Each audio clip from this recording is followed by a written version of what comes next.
Today on CCX News, our interview with Hennepin County Commissioner Jeff Lunde, what he has to say about juvenile justice, and a look at what's to come with the Blue Line light rail extension. Lunde sits on a task force working to help shape the future of juvenile justice across the state. Today in Newsmakers, Shannon Sladden sits down with Lunde to take a closer look. Work group for youth interventions, what is it? Yeah, the state legislature set up a task force to take a look at juvenile justice, specifically after the trial, so not diversionary, not pretrial, and really about post-adjudication, what is happening with kids who need mental health or therapeutic resources. And so it's my honor to be co-chair of that task force. It's really looking statewide at all of that. And so our charge is to take a look at the current system, assess it, to look at what needs to be changed, and then also look at the kind of, is there racial or any biases that are appearing in the system because of different outcomes. What have you learned? We've learned a lot. I bet. I feel like I have a lot to learn, but we've had testimonies from people who've been in the system. We had a young lady who gave us great feedback. We've learned that so much of the system is built on bureaucracy and not on the needs of the kids. So when you put bureaucracy in there, you end up with these two different paths. If a kid needs therapeutic help and they get it, great. If they don't and they end up having, let's say, a violent episode and they assault someone, they end up in the corrections. So you have these two paths and they're not equal. And so depending on which one the kid gets into can change their whole life, whether they end up in the corrections system or not. And we're comparing that with workforce shortages, just a lot of things that everybody's facing. All right, so you guys are learning a lot. What happens next? Yeah, so this month we're going to start to look at the report that we have to deliver back to the legislature by mid-February. And we're looking at best practices nationwide is to remove these two systems, put them together. We're looking at workforce development. We're looking at asking the legislature to encourage but not preclude development of regional systems of care, like where counties can group up and create these systems so that we know if community and families are involved, the outcomes for youth improve dramatically. All right. This is probably something you've heard from residents as well. Yep. And I always tell people, it's next May, if a kid gets in trouble on a Friday night, this committee doesn't deal with it. But hopefully we're hoping to bend the curve so that when kids are in the system, that we do a better job so that they get out, they're healthier, they don't recidivism, and that we kind of move everyone forward. All right, very good. We do want you to touch on light rail and what's going on with that since you're here. What's going on this year? I've been talking since a long time since I've we all have. This year I think is kind of that event horizon coming where municipal consent should be August or fall timeframe, where we're going to get to the point where all the cities on the line, including Minneapolis, Brooklyn Park, Crystal, and Robbinsdale, have to provide their consent or say, here's what we need to have done in order for our consent to be ratified. And so we're working through those steps, a lot of little things, a lot of big things, and I think we'll get to the moment where we will get municipal consent, but we have a lot of work to do. All right, and after municipal consent, if it happens by the end of the year, what's next? Then, the county's already certified to the FTA that we have the funds to pay for our share, the 51%, and then we will move our application forward at the federal level to get their 49%. I think we've learned a lot from Southwest and hopefully put those to uses so we don't have a repeat of the overages. All right, a lot to talk about. Hennepin County Commissioner Jeff Lunde, thanks for stopping by today. Thank you. Now that marijuana is legal in Minnesota, cities are exploring how the law could benefit them. In Osseo, the city is considering a municipal cannabis store. Osseo city leaders say opening a municipal store should be considered for several reasons. Chief among them, the city could control the safety aspect. And two, cannabis sales could be a game changer for reducing the burden on taxpayers.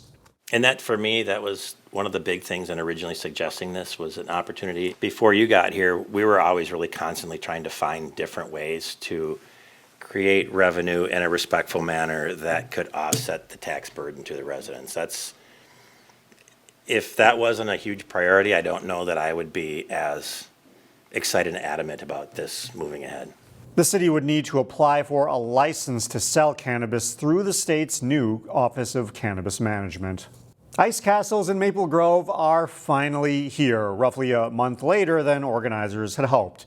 I paid a visit to see this winter wonderland for myself. Yeah, really excited to be able to open today. After months of preparation, the big day is finally here. There's tunnels and slides and caverns and places to get lost and explore. What was once a vacant piece of land is now home to a full-fledged ice castle. Our crews have worked tirelessly to bring it together, and we've had a good cold snap for a little while, and we're finally, here to open and to share the magic with the public. This attraction consists of a series of tunnels. There's little pockets of, where people can pose for a nice picture, along with plenty of other fun features made entirely out of ice. These are ice carving blocks, so you basically have to cut them into pieces and into like basically puzzle pieces and fuse them together into the general shape that you want to carve. You can't have an ice castle without a throne, and Christian Denise spent Wednesday putting the finishing touches on a seat fit for a king or queen. It's always one of the favorites, be able to sit in a giant ice throne. I've been working with ice castles for the last 8 years, and it always seems to be a draw. There's just a series of kind of these passageways. The ultimate goal is to provide an experience that will make visitors feel like they're in a winter wonderland, albeit weeks later than originally anticipated. Yeah, it's been incredibly frustrating. Our teams have worked so hard, and they built it, and it's melted, and built it, and melted. When an attraction is dependent on the weather, there are some things you just can't control. But it's finally come together. And Ice Castle CEO Kyle Standiford says the crew here plans to do maintenance checks every day to ensure the ice castles are as safe as possible for visitors. The safety, the aesthetic appeal, and just what the overall experience will be for our guests, and we just have to manage that from day to day. How long the ice castles will be here remains to be seen. That ultimately depends on Mother Nature.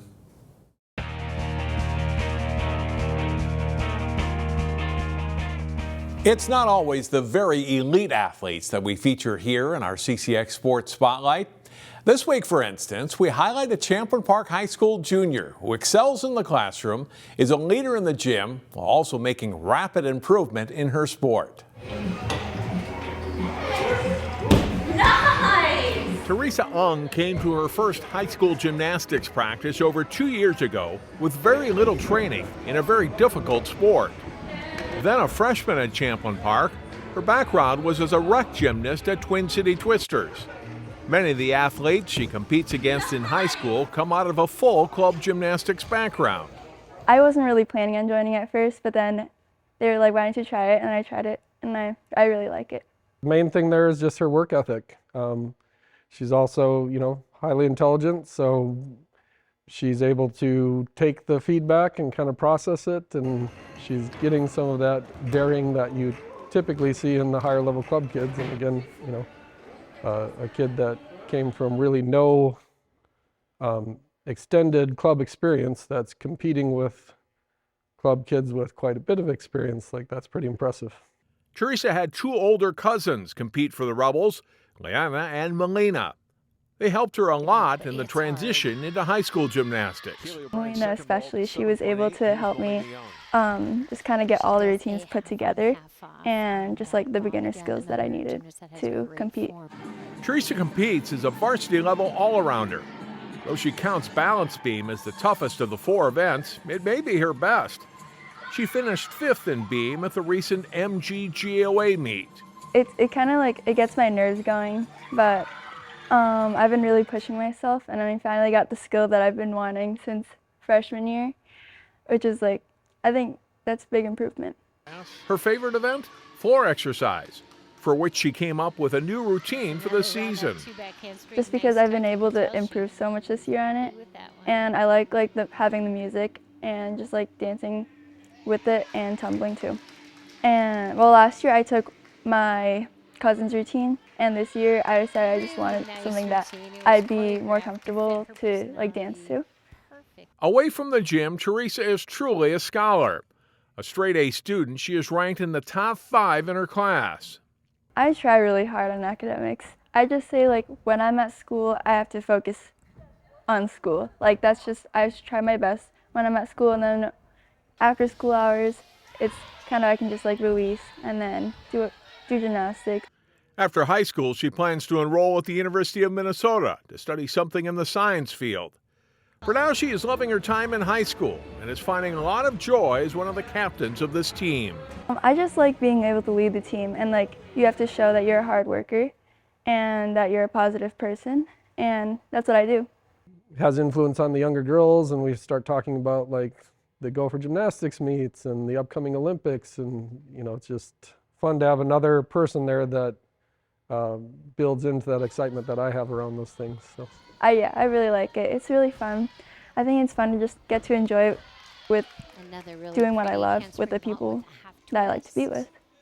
The Rebels won their first dual meet of the season Thursday when they defeated Park Center. Coach Wijnia believes Theresa could be a state meet level gymnast by her senior year in the beam by adding and mastering some more difficult skills. Champlin Park will compete in the Section 5AA Championships February 15th at Buffalo High School. For the CCX Sports Spotlight, I'm John Jacobson. CCX Media, your source for great local programming, is available on Amazon Fire TV, Apple TV, and Roku. Our free app allows you to stream all 3 of our channels live. You also have access to a large on-demand library, including full sporting events and daily newscasts. To find us, go to the store, search CCX, and download our free app. Then sit back and enjoy all of your favorite local content. The CCX Media app, available on Amazon Fire TV, Apple TV, and Roku.